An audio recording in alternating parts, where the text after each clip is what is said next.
good morning, good afternoon, good evening. This is Alan Burgos from the hashtag Walk with Land channel. Welcome and welcome back to our channel. Okay guys, maraming salamat po. No? So kung hindi pa po kayo nakapag-subscribe sa ating channel, mag-subscribe na po kayo no? Para we can be able to maintain and sustain this channel. Thank you so much. And I really appreciate all of your comments and of course, all of your suggestions. I'm reading all of your suggestions and comments. And if I have the time, I'm replying to all your comments. And of course, I'm internalizing also as well your suggestions. Thank you so much, guys. God bless you all.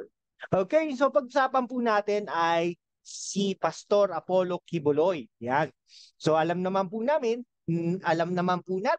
na naipalabas na po no ang arrest warrant no ng Senado para sa kanya. Actually, hindi lang po hindi lang po ito ang tawag doon, hindi lang po ito pag-aresto from the Committee on Women, no? Ito po ay galing sa Senado since pinirmahan na po ito ni Senate President Juan Miguel Zubiri ng Mindanao. Pero sa katulad nga po ng sinabi natin kanina na ang sabi po ni Senate President Zubiri ay ministerial lamang ito. No? Parang naghuhugas kamay nga ba, 'di ba? Si Senate President Zubiri, no?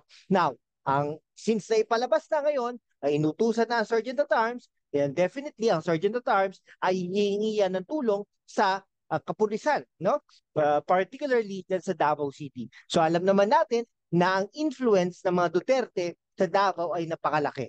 Hindi po tayo magtataka, baka po i-relieve ang Chief of Police ng Davao City para naman no, may sagawa ang pag-aresto kay Pastor Apollo Kibuloy. Kung yan ay nasa Davao pa si Pastor Apollo Kibuloy. No?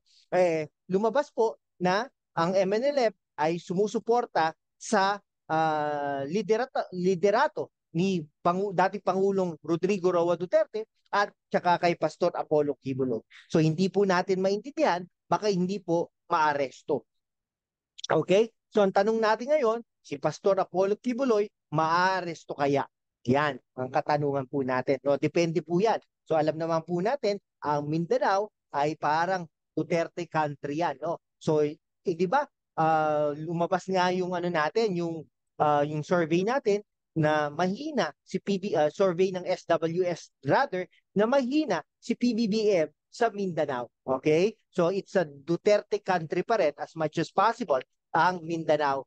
Okay? So yan, ngayon malalaman natin ang puwersa kung talagang malakas ang puwersa ng PBBM at saka ng PNP kung maaresto nila si Pastor Apollo Kibuloy. Okay, ngayon, pag naaresto ngayon si Pastor Apollo Kibuloy, dadalhin yan sa Senado, makukulong for a while, no? Itutuloy ang investigasyon, itutuloy ang hearing, kumbaga, haharapin ni Pastor Apollo Kibuloy ang mga, anong tawag dito? Ang mga witnesses, no? Ang mga resource persons ni si Senator Risa Hontiveros. Okay, magandang panoorin yan. Magandang abangan yan kung darating yung mga panahon na ganyan, no?